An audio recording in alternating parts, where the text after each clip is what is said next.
gorgeous?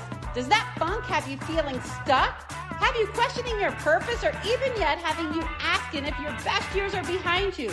Girl, you have zero obligation to stay in that funk. This podcast is for women who want to get the funk out of here, who want to play bigger, ask for more, and step out of mediocrity. Imagine a life filled with lots of energy, excitement, and filled with spunk instead of that funk. This is the After 40 Unfunk Your Mind podcast. I'm your host, Crystal, and I'm ready to talk some shit. Let's go! Hello, Superwoman. Welcome back. What do you want to be when you grow up? Yeah, I'm asking you. Have you even thought about this question lately? Or is this question causing you to be all funked up? I've coached and talked to many women who are over their careers. They feel like they've mastered their roles. Whatever the circumstance, they just wanted to do something different. Maybe this sounds familiar. Now, some people would tell you to go back to your childhood and think of something that brought you joy or immense pleasure, or you just loved doing it, something you dreamed about. Now, some people like to ask this question because they believe there are clues or breadcrumbs that you can pick up on, that you can explore or investigate as a means to something you can do in your future. But if you're anything like me, when I was younger, I would watch that cartoon DuckTales and watch Scrooge McDuck put on his bathing suit and his swim cap, jump into his big vault of money, and do backstrokes through his money. I thought that looked like so much fun.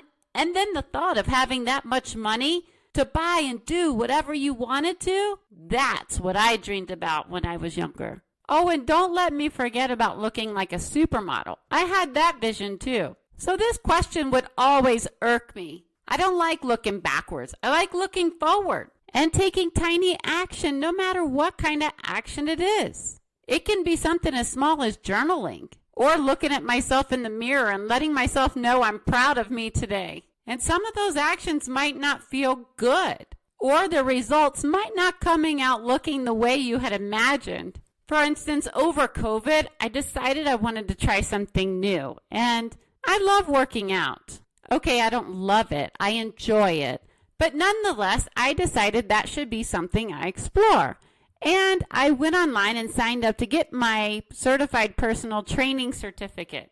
And I got it, but realized it's not something that I wanted to do long term. But still, it wasn't a complete waste of time because I know more about my muscles and how my body moves and what's connected to what. So while the results were not exactly what I imagined, I just break out the words from Ariana Grande's song and say, thank you, next. So keep trying new things, different things. Each one will bring a learning experience or a new opportunity. Or if the experience totally sucked, then you too can just say, thank you, next. It's critical we put one foot in front of the other. That's why we were given 2 feet, to move. Our body needs to move. Our mind needs to move. And think about where you are today.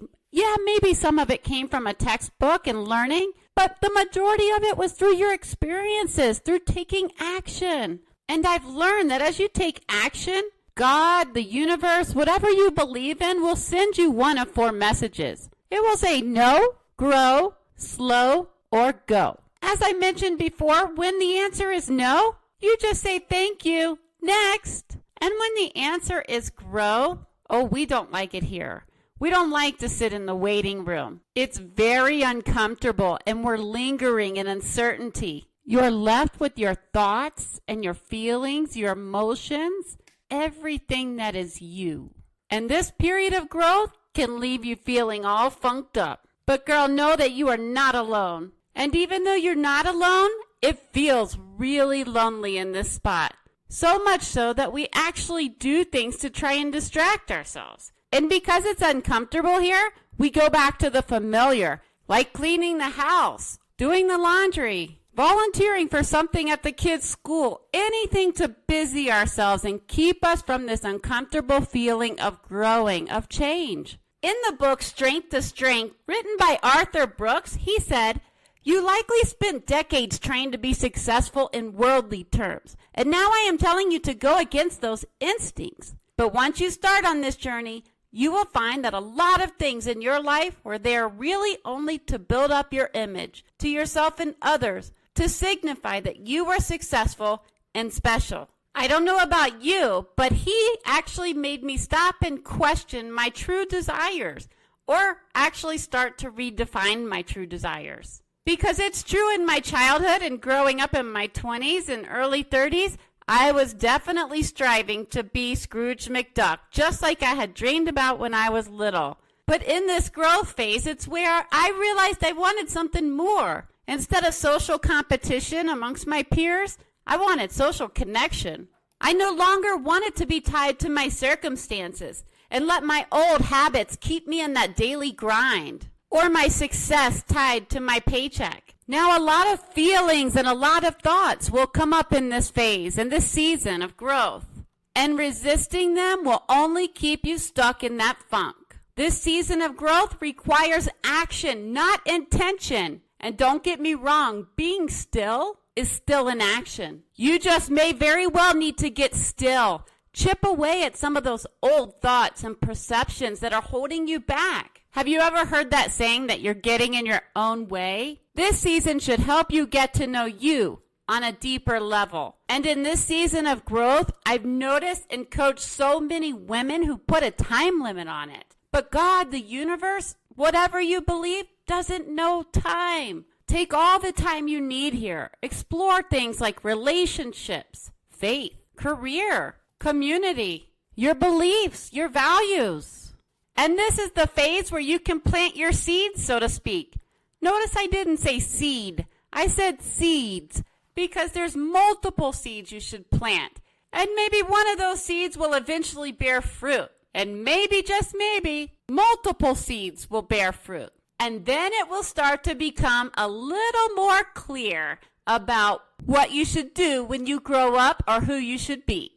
And then we come into the next season of slow. Perhaps in the growth season, you realize you wanted to shift or pivot in a certain area of your life, or even in all areas. For instance, over my growth season, I realized that I wanted to do something new. Now, primarily, I was mostly vested in real estate, but I wanted always to get into the stock market. But quite frankly, it scared me because I didn't know enough about it, and the thought of losing my money overnight seemed terrifying.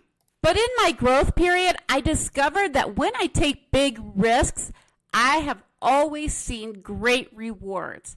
And I'm not only talking about money. I remember thinking that I couldn't have children because I didn't have time for them. My career kept me working from 6 a.m. to 7 or 8 p.m. at night, and I was terrified about having children, and would I be able to provide them love and support them.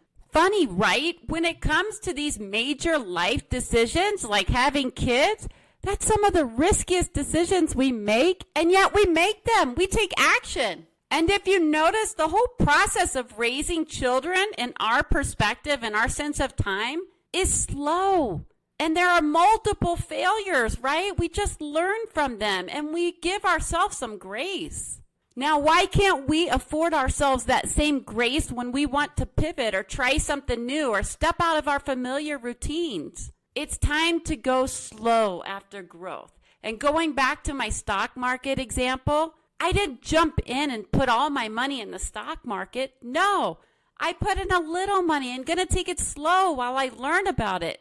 And the same holds true for you. When you learn or want to develop or grow in a certain area of your life, take some action, tiny action, and give yourself the grace to go slow.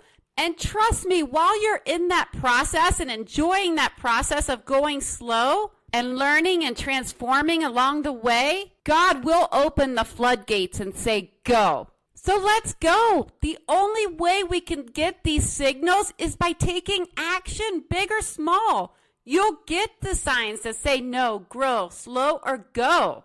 But you won't get them sitting on the couch. We will not jump over to our new self by using old formulas, old thoughts, old beliefs, old values. No matter how hard you try, it's time to take some action to know, grow, slow, or go. Arthur Brooks, in his book Strength to Strength, shared 3 forces holding us back. 1 is our addiction to work and success. 2, our attachment to worldly rewards. And 3, our fear of decline. And here are just 3 suggestions to start with if you don't know where to go that he highlights in his book. The first one is develop your relationships. The second is start your spiritual journey. And the third is embrace your weaknesses. These are just some suggestions. The takeaway action this week is to stop trying to clean your house in an effort to distract yourself, to keep yourself busy. I caught you, didn't I? Because we all do it. So if next time you want to clean your house to avoid doing something, go take a walk outside for 20 minutes and let your mind wander on who you want to be or what you want to do when you grow up. And I leave you with this from the book Strength to Strength from Arthur Brooks. He writes, from putting my career before the people in my life, deliver me. From distracting myself from life with work, deliver me. From my drive to be superior to others, deliver me. From the allure of the world's empty promises, deliver me. From my feelings of professional superiority, deliver me. From allowing my pride to supplant my love, deliver me. From the pains of withdrawing from my addiction, deliver me. From the dread of falling into decline and being forgotten, deliver me. Girl, it's time to step into action. Let's go. Let's step out of familiar. And let's be somebody when we grow up. I believe in you. Do you believe in you? Let's bet on ourselves. And let's go. Before you go, Superwoman, I'd love it if you took a little action for me. Like, subscribe to my podcast and leave a review. Also, share the episode with a friend. And as a thank you, hit up my website to crystalsumner.com, thecrystalsumner.com, to grab free journal prompts. Okay, ladies, now is the time to go unfunk your mind, play bigger, and ask for more. Open the door to possibility and cancel playing small. So get up and go.